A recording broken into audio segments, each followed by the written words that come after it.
নমস্কার প্রিয় দর্শক, আপনারা দেখছেন কেএবি নিউজ প্লাস। আপনাদের সঙ্গে কথা বলছি আদিত্য। গতকাল রাজভবনের সামনে শুভেন্দু অধিকারী যে ধর্ণা মঞ্চে উপস্থিত ছিলেন, সেখানে বিজেপির অন্যান্য নেতৃবৃন্দের সঙ্গে উপস্থিত ছিলেন অভিনেতা বিজেপি নেতা রুদ্রনীল ঘোষ। রুদ্রনীল ঘোষ মানে আপনারা জানেন বিভিন্ন ধরনের নতুন আঙ্গিকের কবিতা তিনি লিখতে পছন্দ করেন, শোনাতে পছন্দ করেন, উপহার দিতে পছন্দ করেন।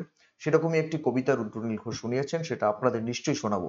তার আগে একটা কথা বলি, আপনাদের নিশ্চয়ই মনে আছে নির্বাচনের আগে রুদ্রনীল ঘোষ ওই হীরক রাজার দেশের আদলে যে ছোট্ট ছোট্ট ক্লিপিং তৈরি করেছিলেন, বিজেপির প্রচার ক্লিপিং, এবং সেখানে শিক্ষা, স্বাস্থ্য, অন্ন, বস্ত্র, বাসস্থান, কর্মসংস্থান সমস্ত বিষয়কে তুলে ধরে রাজ্যের শাসক দলের যে ব্যাপক দুর্নীতি সেটাকে তুলে ধরে তুমুল আলোড়ন তৈরি করেছিলেন ওই ভিডিওগুলোর মধ্যে দিয়ে।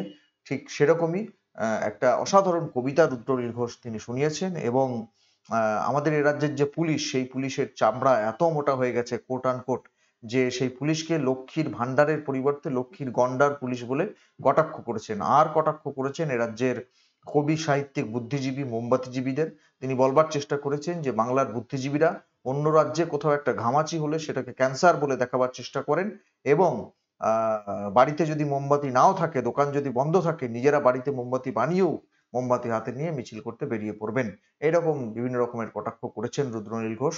তবে তার বক্তব্য, তার বাক্যবাণ অত্যন্ত তীক্ষ্ণ, চোখা চোখা। শুভেন্দু অধিকারী, তাপস রায় থেকে বিজেপির অন্যান্য নেতৃবৃন্দ, কৌস্তব বাগচি, অশোক দিন্দা থেকে এদিকে দেখতে পাচ্ছি আর একজন অশোক কীর্তনিয়া, সবাই উপস্থিত ছিলেন। অসীম সরকার উপস্থিত ছিলেন, একটা সময় উপস্থিত ছিলেন তথাগত রায়, সজল ঘোষ, সবাই উপস্থিত ছিলেন।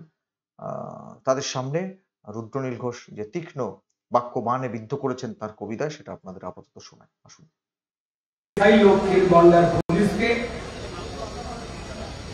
যারা আইনের রক্ষা না করে, গণতন্ত্র রক্ষা না করে, মানুষকে রক্ষা না করে, লক্ষ্মীর ছেলের মতো প্রমোশনের লোভে বা ট্রান্সফারের ভয়েতে মানুষের কান্না, মানুষের চিৎকার, মানুষের হাহাকার, যাদের কানের পর্দা দিয়ে ঢোকেনি, তারা কানের পর্দার চামড়া এত মোটা করেছেন যে গন্ডারের চামড়া থেকেও মোটা হয়ে গেছে।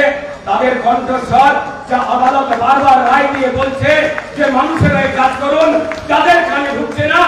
কালকের জয়, 2024-এর জয় নিবেদন করা হোক সেই লক্ষ্মীর গন্ডার পুলিশের জন্য। কোন রাজনৈতিক দলের জয় নয়, তা পশ্চিমবঙ্গের মানুষ তথা ভারতবর্ষের মানুষ জানে। এখানে আস্তে আস্তে এখানে বসে বসে কিছু লাইন লিখছিলাম। আমি কবি নই, আমি রাজ্যের একজন সাধারণ মানুষ। আমাদের রাজ্যের কবিরা, আমাদের রাজ্যের শিল্পীরা, আমাদের রাজ্যের লেখকরা, যারা অন্য রাজ্যে যদি ঘামাচি হতো, এই রাজ্যে ক্যান্সার হয়েছে বলে দোকান না খোলা থাকলেও বাড়িতে মোমবাতি বানিয়ে মিছিল করতেন, যারা ঘুমিয়ে পড়েছেন তাদের শিরদাঁড়াকে প্রণাম জানান। মগের মুলুক, আমরা ছোটবেলা থেকেই কথাটা শুনেছি, এটা মগের মুলুক।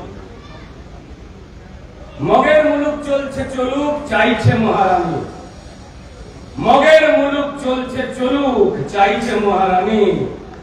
সকাল বিকাল মিথ্যে কথার তিনি শোনান বাণী। তালিবানি চলছে শাসন, বাসন মাঝে পুলিশ। তালিবানি চলছে শাসন, বাসন মাঝে পুলিশ। সত্যি বললে মিথ্যে কেসে ফাঁসিয়ে দেবার নালিশ। লুট হয়ে যায় গণতন্ত্র পুলিশ পাহারায়, লুট হয়ে যায় গণতন্ত্র পুলিশ পাহারায়। জেসিবি আর জয়ন্ত সিংরা এ রাজ্য চালায়। মহারানী বেজায় খুশি, মহারানী বেজায় খুশি দাওয়াতে ইসলাম।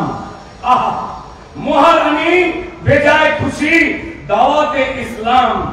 কিনতে ভোটার সংখ্যালঘু তিনি ছড়ান ঘাম। দুর্ভাগাকে ঠিক করে দেন রানীর সাদের ববি।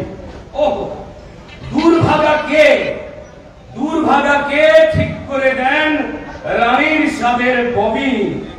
ভাতার জন্য মুখে কুলু শিল্পী, লেখক, কবি। আইন কানুন উঠলে জিতায় মহারানীর শান্তি। আইন কানুন উঠলে জিতায় মহারানীর শান্তি। হকার বেকার চিল্লে মরুক, করুক না শান্তি। মরুক না নারী পুরুষ রানীর কানে তুলো, মরুক নারী মরুক পুরুষ রানীর কানে তুলো, তবু রানী শুনে রাখুন সবার কথাগুলো। আপনি যতই মানুষ মারুন, মারুন গণতন্ত্র, আজ বাংলা জেনে গেছে এ কার ষড়যন্ত্র। কার ইশারায় অন্ধ পুলিশ বন্ধ তাদের চোখ, কার ইশারায় চাইছে পুলিশ চোরেদের জয় হোক। জেনে গেছে কার ইশারায় দুষ্কৃতিরাজ চলে, জেনে গেছে মানুষ কার ইশারায় দুষ্কৃতিরাজ চলে, কার ইশারায় বাংলার মা ভাসছে চোখের জলে, কার ইশারায় লুট হয় ভোট, লুট মানুষের প্রাণ, কার ইশারায় অপরাধী শীষ দিয়ে গায় গান, কার ইশারায় ঘটছে সব মানুষ গেছে জেনে। মহারানী, কার ইশারায় ঘটছে এসব মানুষ গেছেন জেনে। গদি থেকে মানুষ রানী নামাবে কাল টেনে, গদি থেকে রানী তোমায় নামাবে কাল টেনে। বাকি কথা যারা এখানে উপস্থিত হয়ে রয়েছেন, যারা নিপীড়িত রয়েছেন, তারাই জানান দিচ্ছেন যে পশ্চিমবঙ্গে ভোট কিভাবে জেতে। আজকের এই চোখের জল, লুণ্ঠিত গণতন্ত্রের যে চিতা, সেই চিতার উপর দিয়ে এই নারকীয় অত্যাচার, পাশবিক অত্যাচার, যেখানে পুলিশের রিভলভার তৃণমূলের কর্মীর হাতে ঘোরে আর জেসিবিতে মহারানী উঠে আনন্দেতে ঘোরে। নমস্কার, পরে কথা বলবো।